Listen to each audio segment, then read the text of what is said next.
මගේ ආදර ප්‍රමාන්තයනි දෙවනි ජුවන් පවුලුස් උත්තම පියතුමා කියනවා උන්වහන්සේගේ විශ්ව ප්‍රකාශනයක එන්සික්ලිකල් එකක the greatest sin in the world is sinlessness කියලා. ඒ කියන්නේ ලෝකයේ තියෙන බරපතලම පාපය තමයි පාපේ හැඟීම නැති වෙනවා කියන එක. ඒ කියන්නේ අපි පව් කරාට ඒ පාපයක්ද කියන එක අපිට දැනෙන්නේ නැති කමක්. අධ්‍යාත්මික ලාදුරු ස්වභාවයක්. ඒ කියන්නේ ඔබගේ මගේ ජීවිතයේ ඒ කියන්නේ පාපය සාධාරණීකරණය වෙලා ඔබ මම ඔහේ ජීවත් වෙන තැනක පාපයත් එක්ක අත්වැල් බැඳගෙන පාපයත් එක්ක දෑංගලි පටලවගෙන පාපයට කරේ අත දාගෙන තමන්ට පාපය කරේ තියාගෙන ලුණු අරගෙන නේ අපි පාපය එක්ක අපි හරි ෂෝක් එකට ජීවත් වෙන්න පුරුදු වෙලා. උන්වහන්සේ කතා කළා කියනවා ඒකයි sinlessness. අපේ ජීවිතයේ පාපය ගැන පව් කරනවා කියලා හැඟීමක් නැති තැන. මම පාපයක් කරන්නේ මේකේ බරපතලකමක් තියෙනවා කියලා දැනෙන්නේ නැතිකම ඒක අතිශයින් භයානක තැනක් මගේ ප්‍රමාදයේනේ. ඒකයි උන්වහන්සේ අද එළිදරව් පොතේ 3 වෙනි පරිච්ඡේදයේ 15 වෙනි වගන්තියේ ඔබ මාව ස්වාමීන් වහන්සේ අවදි කරන තැන බලන්න. උන්වහන්සේ කියන මම ඔබගේ ක්‍රියා දනිමි. ඔබ සීතල ගතියෙන්වත් උණුසුම් ගතියෙන්වත් නොසිටින බව මම දනිමි. ඒ කියන්නේ ඇල්මරිච්ච තැන. අපි කියන ලූක් වෝම් කියලා. ඔහේ ඉන්න චරිත තියෙන්නේ. තේරුණාද කියන එක? ඒ කියන්නේ ඉන්නම් වාලේ ඉන්න, ඔහේ ඉන්න. ඒ කියන්නේ දැනෙන කෙනෙක් නෙමෙයි මගේ ප්‍රේමාන්තේනේ. ජීවිතේ ඔබගේ මගේ ජීවිතේ ඔබ විඳින හෝ විඳවන කෙනෙක් වෙන්නට වෙනවා. මේ තැන් දෙකේ ඔබ ඉන්න ඕනේ. එක්ක ඔබ විඳින්න ඕනේ, එක්ක විඳවන්න ඕනේ. ඒකට නැතු නිකන් වෙජිටබල් එකක් වගේ ඉඳලා තේරුමක් නැහැ. ඔබ ජීවිතේ විඳිනවා කියද්දී ස්වාමීන් වහන්සේගේ අභිමෝහය නැති උන්වහන්සේව ඔබ මම විඳිනවා. හැබැයි උන්වහන්සේගෙන් කැඩිලා වෙන් වුණාම උරු කැම කද්දී නන්නත්තර වෙද්දී ඔබ මම විඳවන්නට ඕනේ. ඔබට මට රිදෙන්නට ඕනේ. ඔබ පිච්චෙන්නට ඕනේ මගේ ප්‍රේමාන්තනේ. මේ තැනයි ස්වාමීන් වහන්සේ කතා කරලා කියන්නේ එක්කෝ ඔබ සීතල වෙන්න ඕනේ, එක්කෝ ඔබ උණුසුම් වෙන්න ඕනේ. වචනේ කතා කරලා කියනවා ඔබ සීතල ගතියෙන්වත් උණුසුම් හෝ නොසිටියා නම් මම කැමැත්තෙමි. ඔබ උණුසුම් හෝ සීතලව හෝ නොසිට ඇල්මැරී සිටින බැවින් මම මගේ මුඛයෙන් ඔබ වමාරන්නෙමි. මගේ ආදර ප්‍රේමාන්තනේ දැන් මේක එළිදරව් පොත තේරුම් ගන්නට ඕනේ. එළිදරව් පොත කියලා කියද්දී ඒක දකින දර්ශනයක් දකින්නේ. ඒතර දකින දර්ශනයක් දකින්නවා කියලා කියද්දී ඒකේ කතා කරන විදියක් තියෙනවා. ඒ කතා දැන් මම කිව්වා ඔබම ටිකට ඉස්සලා කිව්වා පාපේ අත්වැල් බැඳගෙන යනවා කියලා. එතන පාපේ කරේ තියාගෙන යනවා කියලා. එහෙම කිව්වයි කියලා අදහස් නැහැ පාපේ කරේ තියාගෙන. ඒක නෙමෙයි තේරුම. ඒකෙන් අඟවන දෙයක් තියෙනවා. එතන ඒ සමාජයේ ඒ සංකේතත් එක කතා කරේ. දැන් මම මගේ මුඛයෙන් වමාරනවා කියලා කියද්දී දෙවනාසගේ මුඛයෙන් වමාරන්නේ මොකක්ද? ඒ කියන්නේ ඒක ඔබට තේරුම් ගන්න ඕනේ. ඒක උන්වහන්සේගේ සම්බන්ධතාවයෙන් අහිං කරනවා. ස්වාමීන් වහන්සේ ඔබගේ මගේ පල නොදරනවතු උන්වහන්සේ ජුවන් 15 කතා කළා කියනවා පල නොදරනවතු මම කපලා අහිං කරනවා. ස්වාමීන් වහන්සේගෙන් අහක් වෙනවා. එතනයි උන්වහන්සේ අනතුරු අඟවන්නේ. ඔබට දැනෙන කෙනෙක් වෙන්නට ඕනේ. ඒකයි ඔබ පව් කරගෙන යද්දී පළවෙනි දවසේ තේරුණාද කියන එක පළවෙනි දවසේ මොකද වෙන්නේ? පළවෙනි දවසේ හොරකම් කරපු දවස නේද? පළවෙනි දවසේ හොරකම් කරා ගත්තාම හදවත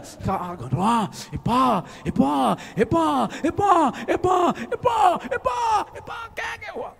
දෙවෙනි දවසේ එපා කිව්වා. තුන්වෙනි දවසේ එපා කිව්වා. ඊට පස්සේ ගන්න කියලා කියනවා. තේරුණාද?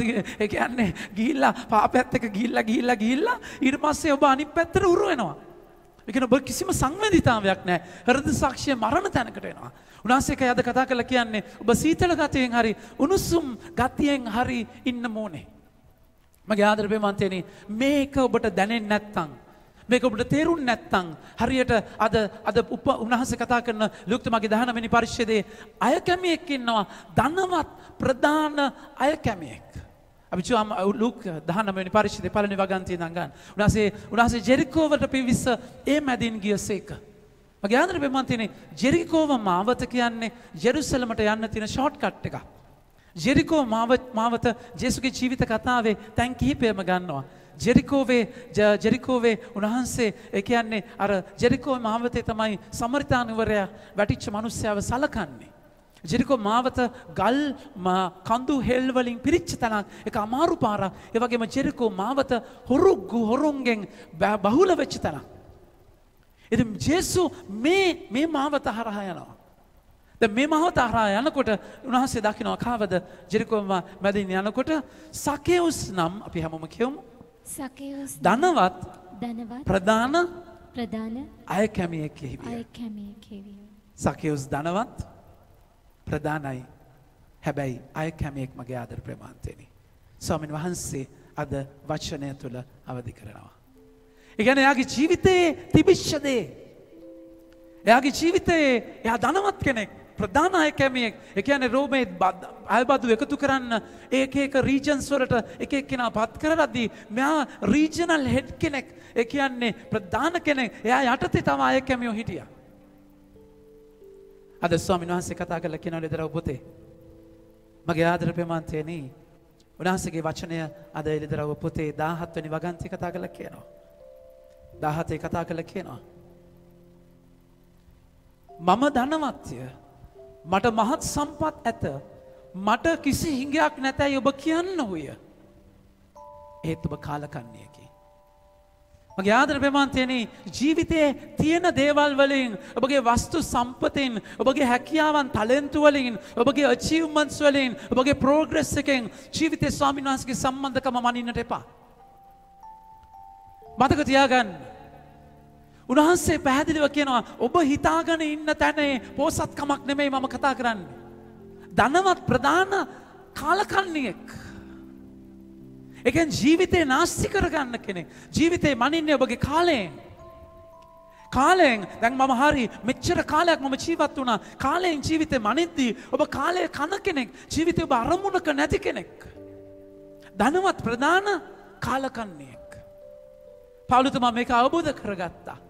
පවුලතුමා රෝමවරුන්ගේ 7 වෙනි පරිච්ඡේදයේ 15 වෙනි වගන්තියේ කතා කරලා කියනවා මම කරන්නේ මම අකමැති දේ මම කරන්නේ මම කරන දේ මට නොතේරේ මම කරන්නේ මම කැමති දේ නොව මම ද්වේෂ කරන දේ මේ තැනත් එක පවුලතුමා එක මහා වේදනාවෙන් කතා කරලා කියනවා 24 වෙනි වගන්තිය රෝම 7:24 වෙනි වගන්තිය අනේ මාවැනි කාලකන්ණි මිනිහෙක් මේ මරණීය ශරීරයෙන් මම දන්නේ කවරෙක්ද? ඒ කියන්නේ මම කරන්න ඕන දේ නෙමෙයි කරන්නේ. මම කරන්න ඕන නැති දෙයක් මම කරන්නේ. මම ද්වේෂ කරන දෙයක් කරන්නේ. මම එහෙම කරද්දී ඒක කාලේ කෑමක්. මතක තියාගන්න මම මේ මාවතේ නම් යන්නේ. ස්වාමීන් වහන්සේ මට දුන්නු මාවත මේක නම්. ඒ මාවත පටු මාවතක් වෙන නිසා මම ඒ මාවතේ යන්නේ නැතුව මේ මාවතේ යනවා නම් දැන් මේ මාවත හරි ෂෝක් කියුට් මාරයි වව් මරු හැම මතක තියාගන්න ස්වාමීන් වහන්සේගේ මාවත මෙතන තියෙන මම මේ මාවතේ කොච්චර එන්ජොයි කරලා මාර ෆන් එකේ කික් එකේ ගියත් ජීවිතේ විඳ ගියත් මේ හැම පියවරක්ම කාලකන්නිකමක් එතනින් මෙහෙම ෂෝට් කට් එකක් නෑ අතන්ට ඔබ වින්ද තරම පාපයත් එක්ක ඔබ වින්ද තරම අකීකරු පුත්‍රයා උරු කොටුව ගාවට ගිය දුර හැරිලා ශුබ් මෙටනොයියා ආයිත් ස්වාමින් වහන්සේගේ මාවතට එන්න ඕනේ උන්වහන්සේගේ ට්‍රැක් එකට යන්න. මතක තියාගන්න. එනිසා ඔබ පාපයත් එක්ක විඳින තරමටම ඔබට විඳවන්න වෙනවා. ඔබ ආපහු එන්න වෙනවා. ට්‍රැක් එකට එකයි මේ ජීවිතය ඔබ මම ස්වාමීන් වහන්සේගේ තීරණය අතහැරලා ඔබගේ මගේ තීරණයක් පෙර අතට අරගෙන ඔබ මම කොච්චර හිටියත් ඒක කාලකන්නිකමක් ජීවිතේ ඔබ අනවසර ඉදිකිරීමක් ස්වාමීන් වහන්සේ දාපු අත්තිවාරම එක කොරින්ති 3 වෙනි පරිච්ඡේදයේ කතා කරනවා ඔය අත්තිවාරමට පරිබාහිරව හදාගත්ත බාබෙල් කොටක් ඔය හදපු දේ කඩන්න ඕනේ වෙන විදියක් නැහැ. එනිසා තවත් ඔබ ඔය කාලකන්ණි කමේම ගොඩ නැගෙනවද? ඉතින් යකා ඔබට අමුදරව්‍ය දෙනවා නියමට වැඩේ කරගෙන යන්න පට්පට් ගාලා නේ අම්මා නියමට සුරුස් ගාලා අම්මා කිටියේ වැඩේ නියමට යනවා. මොකද ඌට ඕනේ ඒකම තමයි. එනිසා ඔබ සඵල කරනවා සාර්ථක කරනවා. ඒකයි වැරදි වැඩ කර දියුණු වෙන එක හරි ලේසි වෙන්නේ. ඔබ හිතනවා සාර්ථකයි කියලා. හැම දෙයක්ම හරි කියලා. සකේයුස්ගේ ජීවිතේ හැම දෙයක්ම තිබුණා. සකේයුස්ගේ ජීවිතේ හැම දෙයක්ම සාර්ථක වුණා. හරි සන්තෝෂයි. ළමයිව ඉන්ටර්නැෂනල් ස්කූල්ස් වලට දැම්මා. ඊට පස්සේ ඕස්ට්‍රේලියාවේ යවුවා ස්කෝලර්ෂිප්ස් වලට. සකේයුස් අම්මා මේ ඉඩමත් ගත්තා. එහා පැත්තේ පිටිපස්සේ අර කුණු දාපු ඉඩම ඒකත් ගත්තා. අර කුඹුර ඒවත් ගත්තා. නියමයි. හරි ගජරාමන ජීවත් වුණා. දැනෙන්නේ නැති තැනක්. උණුසුමුත් නැහැ සීතලක් නැහැ. පාපයත් එක්ක ටික දවසක් ගියයින් පස්සේ අපි පාපයත් එක්ක අපි සාධාරණය කරන ගිහිල්ලා අපි නම් වෙනවා, අපි හිරි වැටෙනවා මගේ ප්‍රේමාන්තේනි.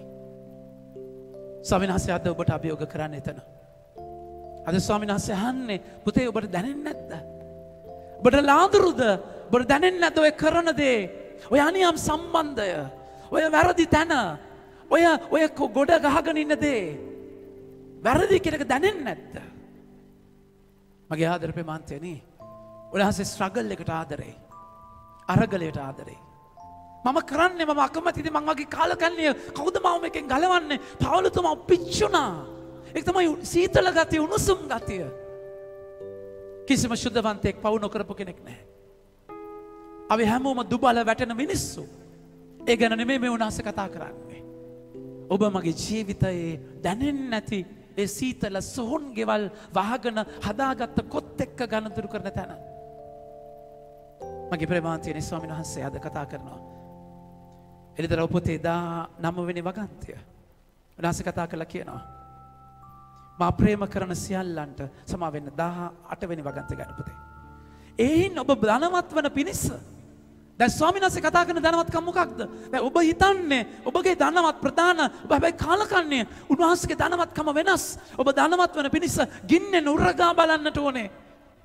ධනවත් වන පිණිස ගින්නෙන් පවිත්‍ර කළ රන්ද නග්නභාවයේ විලිලැජ්ජාව එළි නොවන පිණිස ඇඳ ගන්නට ධවල වස්ත්‍රද ඇස් පෙනෙන පිණිස ආලේප කිරීමට අඳුන්ද මාගෙන් මිලට ගන්න ලෙස ආයදීමි. ඒක වෙන ගමනක්. ධනවත් වෙන්නට ඕනේ මුදලින් නෙමෙයි. ඔබ පරීක්ෂා වෙච්ච කෙනෙක් රත්තරන් ගින්නේ උරගා බලනවා වගේ ඔබ වටිනාකම ඔබගේ වටිනාකම තියෙන්නේ දේව සම්බන්ධතාවය තුලයි. ඔබගේ ජීවිතයේ ජේසුව දකින්නකමයි. රිදී කරුවා රිදී කැටේ අරගෙන මගේ ප්‍රමාන්තයනේ. ඒක පිරිසිදු කරන විදිහක් තියෙනවා. ඒ රිදී කරුවා ඒ රිදී කැටේ පිරිසිදු වෙනවද කියලා දකින්නේ රිදී කැටේ අරගෙන ගින්නට අල්ලනවා. ගින්නට අල්ලලා පිච්චෙනකන් තියනවා. රත් වෙලා එයා බලාගෙන ඉන්නවා. රත් වෙලා උත්තටම රත් වෙලා එයාගේ මූණ රිදී කැටේ පේනකම් හරියට කණ්ණාඩියක එයාගේ මූණ පේනකම් එයාගේ ප්‍රතිබිම්බය පේනකම් රිදී කැටේ රත් කරනවා. ඒ මූණ පේන්න ගත්තාම දන්නවා දැන් පිරිසිදුයි කියලා. ස්වාමින් වහන්සේ ඔබගේ මගේ වටිනාකම එළියට ගන්න ඒ වගේ පුච්චලා සිත්තිවර අරගලවල ඔබ පිච්චෙද්දී ඔබ මේ පිච්චෙන තැන ඔබ ජේසු කෙනෙක් වෙනවා. ඔබගේ ජීවිතේ ඔබ පිළිතුරු දෙන විදිය ජේසු අත්දකින්න කෙනෙක් වෙනවා.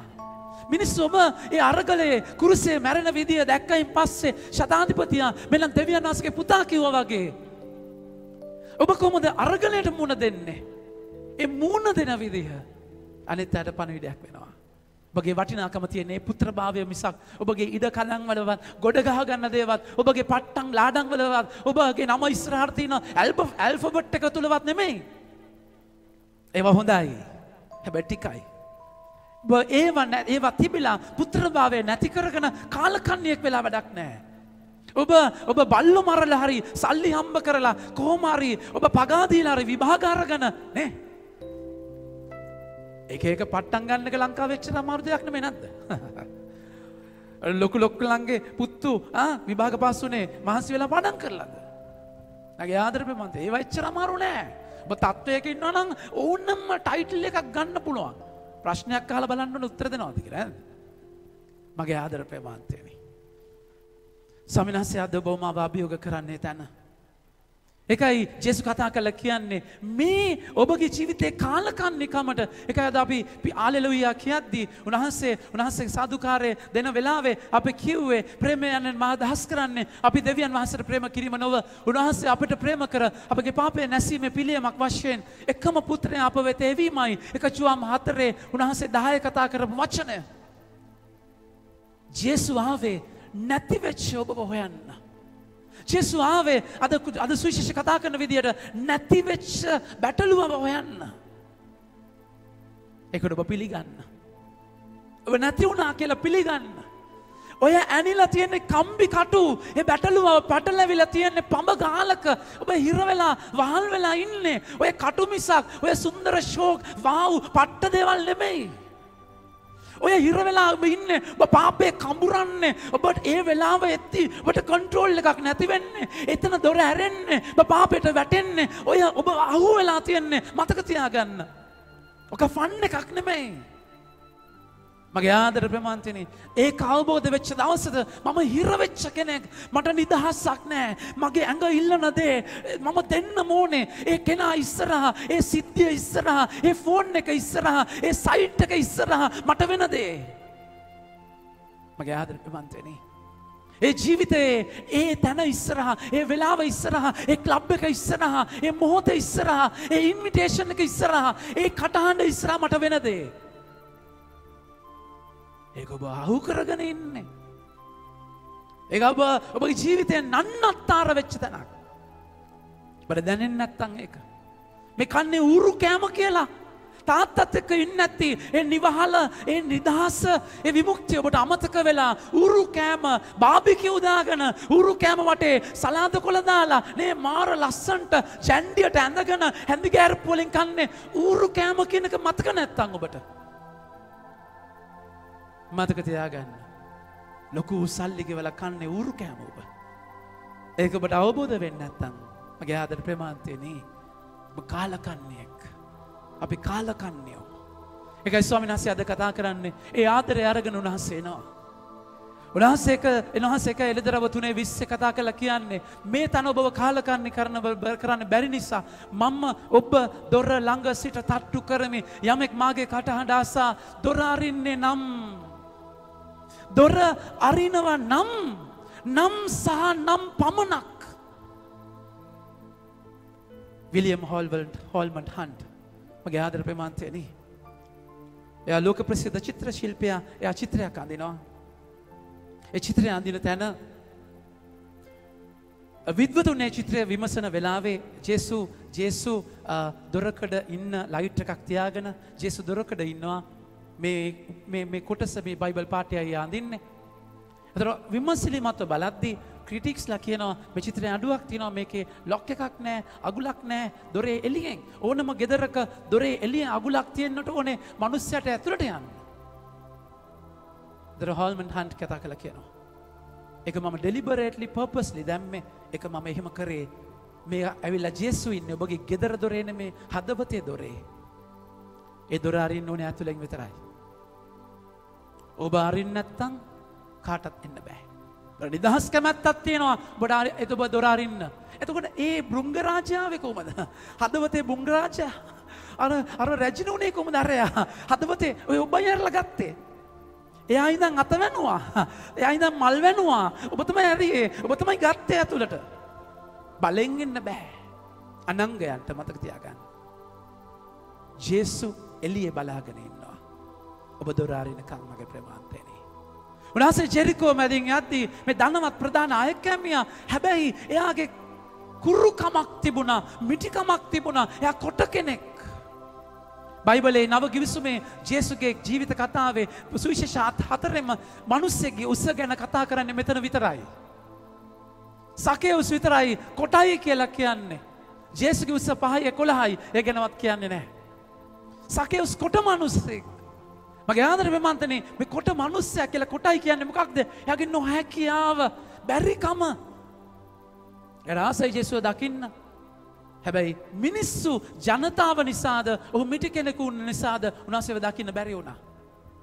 මගේ ආදර ප්‍රේමාන්තනේ ජේසුව දකින්න ඔබට බාධා දෙකක් තියෙනවා. එකක් ඔබ තුල බාධාව, ඔබගේ කොටකම, ඔබගේ බැරිකම, ඔබගේ දුබලකම, ඔබගේ බිඳුණු ස්වභාවය, ඔබගේ වෙච්ච සිද්ධිය ඔබ කොට කරලා අනිත් එක මිනිස්සු ඉසයි, ජීවිතේ පරිසරය, ජීවිතේ සිද්ධි උසයි, ගොලියත්ලා වගේ ඔබට පේන්නේ නැහැ. හැබැයි යාට උනන්දුවක්, එයා ආසාවක් තිබුණා ජේසුව දකින්න. මගේ ආදර ප්‍රේමන්තයනි, ඒ කියන්නේ එයාගේ ජීවිතේ සීතල වුණේ නැහැ. එයා දැක්කා මොකක්ද අඩුවක්. ඒ නිසා ඒ කොටකම තුල එයා හෙව්වා. එයා සැලස්මක් ගැහුවා. එයා ජේසුස් ඉස්සරහින් දුවලා ගිහිල්ලා අත්තිකා ගහට නැගලා එතන ඉඳන් බලාගෙන ඉන්න පුංචි එයාගේ ජීවිතේ පුංචි පියවරක්. එයාට දැනුණා මේ ඔක්කොමත් එක්ක මොකක්ද අඩුවක්. එයාට හේතු දැක්කේ නැහැ. මගේ ආදරේ මන්තිනේ මේ තැන ඔබට අද අවදි වෙන්නට ඕනේ.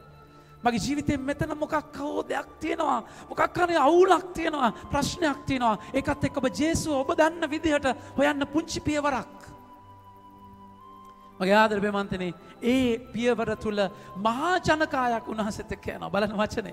ඒක හරිම ලස්සන තැනක්. ඉතින් මොකද වෙන්නේ? මගේ ආදර බෙමන්තනේ මහා මිටි කෙනෙකුයෙන් සමූහයන් නිසා යකලෝ නැහැ කිව්වේ. ජේසුස් වහන්සේ ඒ පාරෙන් යන්නට සිටි බැවින් ඔහු උන්වහන්සේට පාරෙන් උන්වහන්සේ පෙරට දුව ගොස් උන්වහන්සේ දක්නා පිණිස අත්තිකා ගසට නැග්ගේ. ජේසුස් වහන්සේ ඒ ස්ථානයට පැමිණ උඩ බලා කතා කොට ඒ මහා සමූහයක් එනවා. ලොකු පිරිසක් එනවා මගේ ප්‍රමාන්තනේ. දැන් ජේසු යන්නේ සකේයුස්ගේ ගෙදර නෙමෙයිනේ. දැන් අරගොල්ලෝ සමූහයාවේ සකේයුස්ගේ ගෙදර යන්නද? ඒක සැලැස්ම නෙමෙයිනේ. කට්ටියම එනවා. එන පොර කාගෙන එනවා. ජේසු ඒ මහා සමූහය වැඩක් නැහැ. ජේසුට මොබ් එක වැඩක් නැහැ. ඒ මහා පිරිස වැඩක් නැහැ. පොපියුලාරිටි වැඩක් නැහැ. ජේසු නතර වෙන්නේ සකේයුස්ගේ ගාගාව. බඩ පුළුවන් ස්වාමීන් වහන්සේව නතර කරගන්න. උන්වහන්සේ හිතන්න එපා උන්වහන්සේට හරි බිසි. උන්වහන්සේට වැඩ ගොඩයි ගොඩක් අයන්. උන්වහන්සේට ගොඩක් අයගෙන් වැඩක් නැහැ. උන්වහන්සේට ඕනේ ඔබව. ඔබව ඕනේ. ඔය උරු කෑම කකා ඉන්න ජීවිතේ අඩුවක් එක්ක දඟලන ඔබව ජේසුට ඕනේ. ඔබ අසම සමයි. you're unique. ඔබගේ දේ වෙන කාටවත් කරන්න බෑ. ඔබමයි ජේසුට ඕනේ. නතර කරගන්න ජේසුට ඔබ ගාව. මගේ ආදර ප්‍රේමාන්තයනි, ජේසු කතා කළා කියනවා සකේයුස් වහම බිමට බහින්න. වහම. ඔබට අතාරින්න දෙයක් තියෙනවා වහම.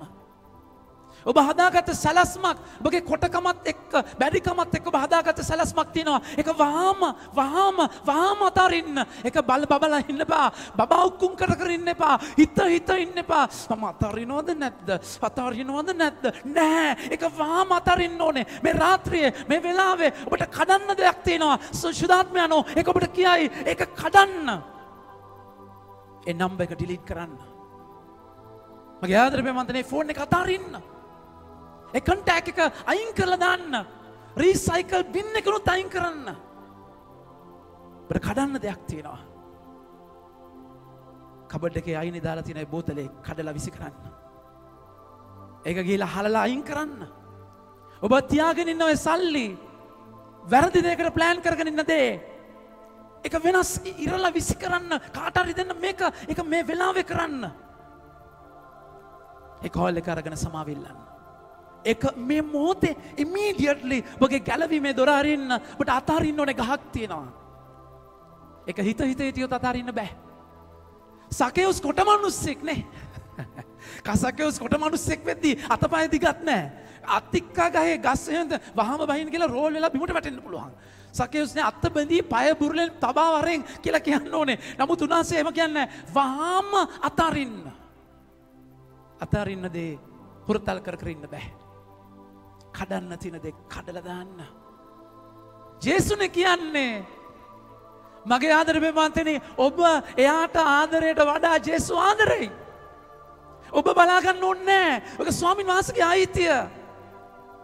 ඔබ මොනවද කරන්නේ? අපි කවුද මගේ ප්‍රේමන්තනේ? ඒ නිසා යකා කියයි ඔයා නැති වුණොත් එයාට මොනවද වෙන්නේ? ඕක නැති වුණොත් මොනවද වෙන්නේ? යකාගේ වැඩ බලා ගන්න කියන්න. ඔබ ආයිතිය ජේසුට දෙන්න. ඔබ ගහ අතාරින්න. ඔය අතාරිකන් ජේසුට ගෙදර එන්න බෑ. ඕක අතාරිනක නෙමෙයි ඔක්කොම ගහෙන් බහැලා නේද බිම ඉඳගෙන බෑ දුවන්න ඕනේ ගෙදර ජේසු ගෙදර එන්න යනවා ජේසු ගෙදර ආවයින් පස්සේ ඒ හැඩි වෙච්ච ගේ හැඩ වෙනවා ජේසු එතන ඉඳගෙන එයාත් එක්ක කෑම කනවා ඔබ දොර අරිනවා නම් මම ඔබත් එක්ක කෑම කනවා ජේසු කෑම කද්දි මගේ ආදර ප්‍රේමන්තනේ ජේසුගේ ආදරයට දැනෙනවා ඒ පව්කාර සෙටියකේ අර වැන්දි ඔබගෙන් බලයත්කාරකමින් උදුරගෙන ආව සෙටියකේ ජේසු ඉඳගෙන ඉන්නේ ඒ හොරකම් කරපු සල්ලි වලින් හදපු වෙල්කම් ඩ්‍රින්ක් එක ජේසු බිව්වේ ඒ කෑම ඒ කුස්සියේ තියෙන්නේ මිනිස්සුගේ සූරගත්ත රීරි මාංශේ පාපිෂ්ඨ ධනයෙන් උපයාගත්ත ජේසු කන්නේ ජේසු ඒකට මොකද කිව්වේ නැහැ ජේසු ආවේ පව්කාරයාගේ තුවාලේ අස්සට ජේසු ආවේ ඔබගේ දුබලකම අස්සට ඔබ අර ගහ අතාරිද්දී ඔබ ඒ පියවර ගද්දී ජේසු වෙනවා ඔබගේ කාලකන්නිකම අස්සට වෛද්‍යවරයා ඕනේ රෝගියාට ස්වාමීන් වහන්සේ ලෑස්ති ඔබගේ ගුප්පෑමට එන්න ඔබගේ කාලකන්නිකමට එන්න යකා කියනවා දොර අරින්න එපා පුතේ ජේසුනේ එන්නේ අම්මෝ ජේසුව පිළිගන්න ඔයා අස්කරගෙන ඉන්න ඒ නිසා ඔයා ගහ උඩ ඉඳගෙන ඔයා කෝල් කර කර ගහ උඩ ඉඳගෙන ගේ අස් කරන්න කියන්න එපා ඔබ ගහ අතාරින්න ඔබ ගෙදර ගියයින් පස්සේ ජේසුව කාලකන්නිකමට ගෙන්න ගන්න ජේසු මෙල්ල කාලකන්නේ පොළවේ ගෙන්දගම් පොළවේ ඉපදුනේ එතන පිරිසිදු කරන්න ජේසු ආවයින් පස්සේ පිරිසිදු වෙන්නේ ජේසු ආවයින් පස්සේ වෙනස් වෙන්නේ ජේසු කෑම කද්දී ඒ දුබලකම බෙදාගද්දී සකේස් කියනවා මම දුප්පත් අයගෙන් දුප්පත් අයට මගේ මම ගත්ත එකෙන් මම බෙදා ගන්නවා මම බලාත්කාරකමින් ගත්තනම් දෙගුණයයි දෙන්න ඕනේ 4 ගුණයක් දෙනවා මොනවා ඉතුරු වේද සකේස්ට ජේසු කියන ගැලවීම අද මේ ගෙදරට ආවා. උන්වහන්සේ බලාගෙන ඉන්නවා මගේ පුතේ මගේ දුවේ මගේ ප්‍රේමවන්තයනි ඒ ගැලවීම ඔබගේ ගෙදරට එනකම් අත්තික ගහ අතෑරලා කඩන්න තියෙන දේ කඩලා ජේසු එක්ක ගන්න ඔබගේ දුබලකමට ජේසු ආවයින් පස්සේ හැඩි වෙච්ච ඔබගේ ජීවිතේ උන්වහන්සේ හැඩ කරනවා. ඒක ඔබට කරන්න පුළුවන් දෙයක් නෙමෙයි. ඒ නිසා හැම උදේකම ඔය හදවතේ දොර අරින්න ජේසුට එන්න.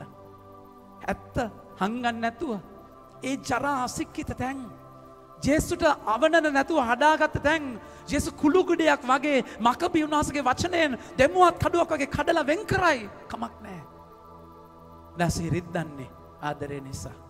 අදාළ නැති දේ වෙනස් වෙන්න ඕනේ. පස් පිච්චෙන්න ඕනේ. යපස් ගැලවිලා යන්න ඕනේ. මල කඩවලට කුළු ගෙඩියෙන් වැදිලා අයින් වෙන්න ඕනේ. ඒ ඔබට ආදරය නිසා උන්වහන්සේට ප්‍රේම කරන අය උන්වහන්සේ හික්මවනවා. එනිසා ඒ පෝසත්කම ගන්න. ඒ පෝසත්කම හික්මවීම තුළ පුත්‍ර භාවය අයිති කරගෙන මගේ ආදර ප්‍රේමාන්තයනි ඔබගේ ජීවිතයට ජේසු එක්ක ගන්න ජීවිතය වෙනස් කරගන්න අද ස්වාමීන් වහන්සේ වචනය හරහා ඔබ මාව අවදි කරනවා ඔබ මාව දැනුවත් කරනවා ඔබට මට ආරාධනා කරනවා මගේ ආදර ප්‍රේමාන්තයනි